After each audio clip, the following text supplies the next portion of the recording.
It's there, and many people are suffering from it already. And even before I was diagnosed with cancer, I was out there doing my stuff, helping children undergoing palliative care at the Lung Center of the Philippines. And in fact, I cannot forget until now the look in their faces. Tinitingnan ako ng mga yan, nagtaas ako, nag-raise ako ng funds para sa kanila. And these kids, ages 8 to 20, I asked them to perform with me. Tinignan ako sa mata. I could see their faces. And alam nyo, you cannot imagine their look. Dahil ang mga taong, mga batang ito, hindi nila maintindihan. Makikita mo sa mata nila, hindi nila maintindihan kung ano nangyayari sa kanila. Hindi mo maintindihan, hindi nila maintindihan kung bakit nangyayari sa kanila ito. At hindi nila maintindihan na maiksi na lang ang panahon nila sa itong mundo.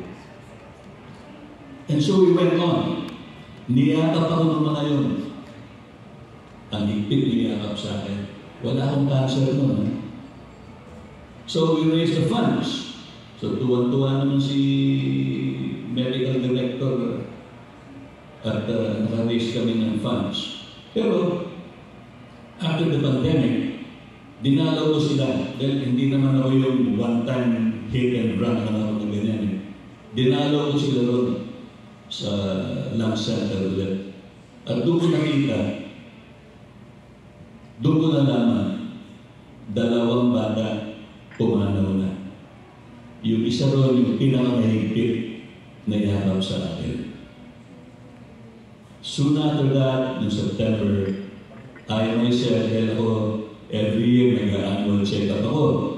Kaya, tama yung sinasabi ko ni Dr. kanina, si Man President po, na dapat every year may check-up is cervical cancer, cervical check-up, whatever you call it.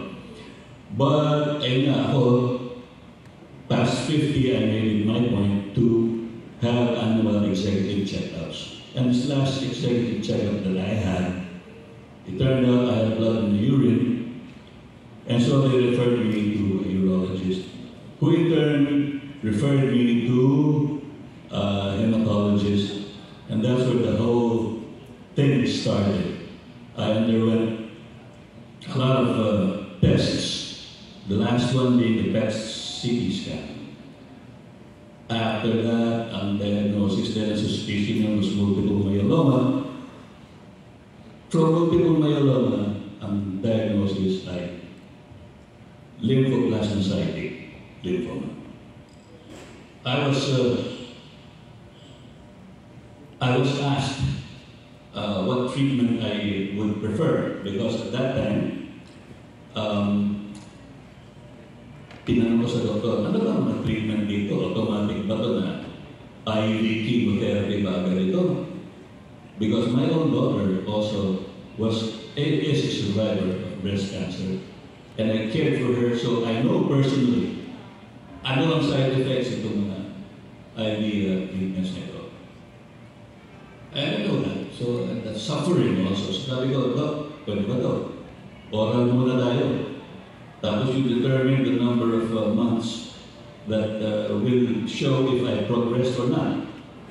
If I progress, good. If I don't, that's the time we do the IV. And let's hope it's not too late yet. So sabi nga, sige, subukan natin ganun. So September, I started taking my medication, my oral target. And thank God, I'm reacting well to it. My body's reacting well to it.